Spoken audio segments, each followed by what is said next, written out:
Welcome to BBC One. No, ladies and gentlemen, you're not listening to London's BBC One. You're watching your local cable access program. My name's Tony Spera, with Ed and Lorraine Warren tonight on Seekers of the Supernatural. And tonight, ladies and gentlemen, you may be wondering why I'm wearing this British police helmet. Well, I'm wearing it because we're going to be speaking about a very intriguing case that happened in London, that began in London, a little suburb called Southend-on-Sea, where a werewolf of London was found. Ed and Lorraine Warren will investigate this and we'll talk to you about it. We have a film of an actual interview with a werewolf from Ed and Lorraine Warren's house. So maybe I should take this hat off, even though I like it. I think I'll maybe keep it. And we'll talk to Ed and Lorraine Warren about this intriguing case. So I'd like to start out with Ed, if I could first.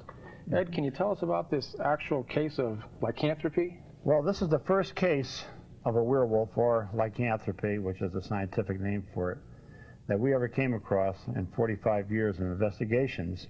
Lorraine and I were at a friend's home, and we were speaking and talking, fooling around. All of a sudden, my attention was drawn to the fact that there was another Werewolf in London picture on. I thought, my God, they made another one? But this was different. It was on sightings, and I looked at it, and I was watching these police officers, real London police officers, talking about being attacked by a real werewolf. And I looked at Lorraine, and I said, what do you think about this? And so as we watched, we realized that this man was the first case of lycanthropy that we ever had come across. So we took it so seriously that we flew to California. We talked with the producers of the show. They told us, yes, that Bill Ramsey was considered a real-life werewolf. And so then we flew to England, and we talked with Bill Ramsey, and I talked and interviewed the police officers who were actually attacked by this man. Now, he stands about 5'7", he weighs maybe 150 pounds. But he would take some of these bobbies, who were well over 6 foot, over 200 pounds, he'd throw them around like they were kindling wood. And the stories that they told us about this man were incredible. How he would ask to be locked up in a jail cell for his protection and the protection of the public. Now, the people out there listening to us right now are probably saying, come on, what are you talking about, a werewolf? Well, I think by the end of this program, they'll realize that Bill Ramsey was a real-life werewolf. But it was Lorraine, really, that talked me into going into London. That's, I understand that Lorraine was instrumental in getting both of you involved in this case. Lorraine, can you tell us what happened?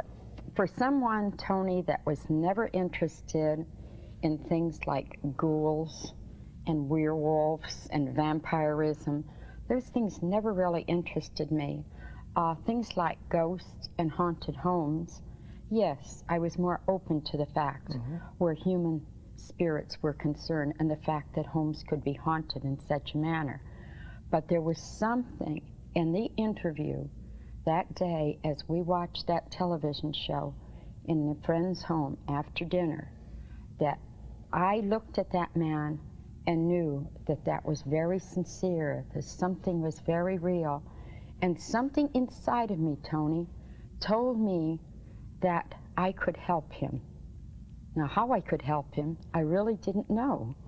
But I carried it, according to family and friends, Tony, I carried it to extreme.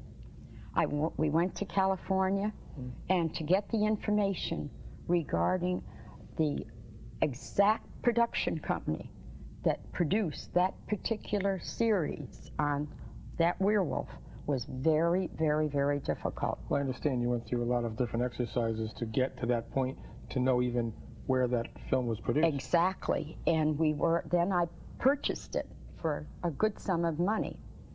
And that really angered Ed, that I paid that much money for a video of that interview. I understand also that Ed really wasn't too keen on the idea. No, I told her, and I said, you know, even if we find out that this man really is a werewolf, I'm not going to go before the public and start talking about a werewolf.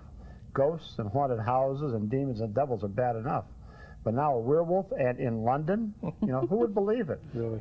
but it actually occurred. See, when we got back home, when we got back to Connecticut from California, Tony, I must have played that tape so many times, and I tried to listen to every little thing, but the most important thing were the patches that the men wore, because that was the tip-off. That was the tip-off that helped me to be able to know. There are 52 precincts in southern London, and in the middle of the night, while we were in London, we flew over to London for that reason. In the middle of the night, which was the quietest time on the highways and roads over there, I went to precinct after precinct. I have to interrupt you at this point. It was a full moon that night. We were with Dr. Tony Giangrasso, who's the medical examiner for Fairfield County, and his wife, Betty.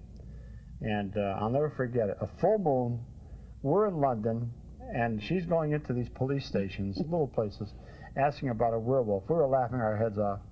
And she walked into this first one, and next door was a pub. Guess what the name of it was? The Wolf Pub. Wow. And I said, they're going to take her away for sure. No, I didn't really ask them about a werewolf. I said, I understand